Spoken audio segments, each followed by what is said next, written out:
Tidak salahlah jika ada yang mengatakan bahwa pengalihan perkara mantan Jampitsus Febri Adriansyah ini adalah produk kompromi dari perang proksi. Mengingat latar belakang penanganan kasus ini yang banyak ranjau politisnya, tidak salahlah jika ada yang mengatakan bahwa pengalihan perkara mantan Jampitsus Febri Adriansyah ini adalah produk kompromi dari perang proksi, bukan jalan penegakan hukum yang konsisten.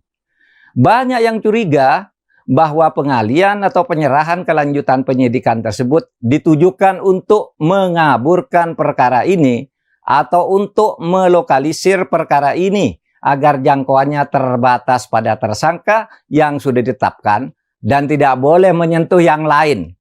Bahkan bisa juga ini merupakan jalan untuk mencoba meniadakan kasus, meskipun hal itu kecil kemungkinannya. Skenarionya adalah begini. 1. Dengan dialihkannya kasus yang tersangkanya belum diperiksa oleh penyidik Polri ini, maka tersangka Febri Adriansyah bisa mengajukan pra-peradilan dan mungkin saja menang karena dia dijadikan tersangka tanpa diperiksa lebih dulu, kemudian kasusnya dialihkan ke kejaksaan, bukan dilimpahkan. Kalau dilimpahkan itu secara hukum benar, tapi harus diperiksa dulu.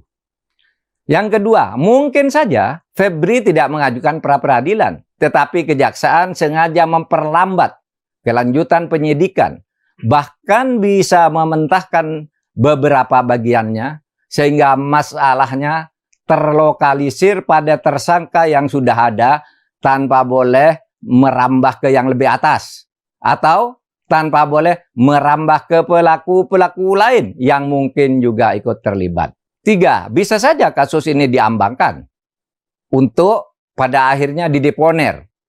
Kalau ini terjadi, sungguh mengerikan. Adakah kita ini akan sungguh-sungguh memberantas korupsi jika begini cara yang dilakukan? Perkembangan yang terjadi sejak Sabtu tanggal 11 Juli 2026 jam 15 WIB memang sangat mengkhawatirkan bagi perkembangan dunia hukum kita. Perang proksi yang tak bisa disembunyikan ini dan yang kemudian melahirkan kompromi berupa pengalihan kelanjutan penyidikan ini bukan hanya merusak mekanisme hukum acara pidana, tetapi juga merusak sistem hukum dan cara berhukum kita dalam hidup bernegara. Oleh sebab itu, pelurusan atas hal ini perlu dilakukan segera. Ada baiknya KPK sesuai dengan kewenangannya segera mengambil alih kasus ini. Kalau secara politis KPK tidak berani mengambil alih langsung, maka tidak salah jika Presiden turun tangan untuk meminta KPK mengambil alih perkara ini. Saya pernah mengatakan, dan sekarang masih tetap saya pegang teguh, bahwa sebaiknya Presiden tidak banyak ikut campur tangan ke pengadilan melalui amnesti dan abolisi.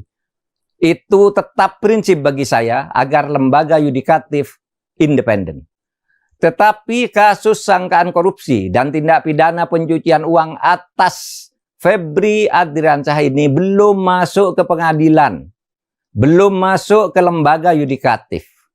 Prosesnya sekarang masih ada di lingkungan eksekutif, sehingga Presiden bisa melakukan campur tangan untuk menyelamatkan sistem hukum kita, yakni dengan membuatkan keran kepada KPK untuk mengambil alih kasus ini.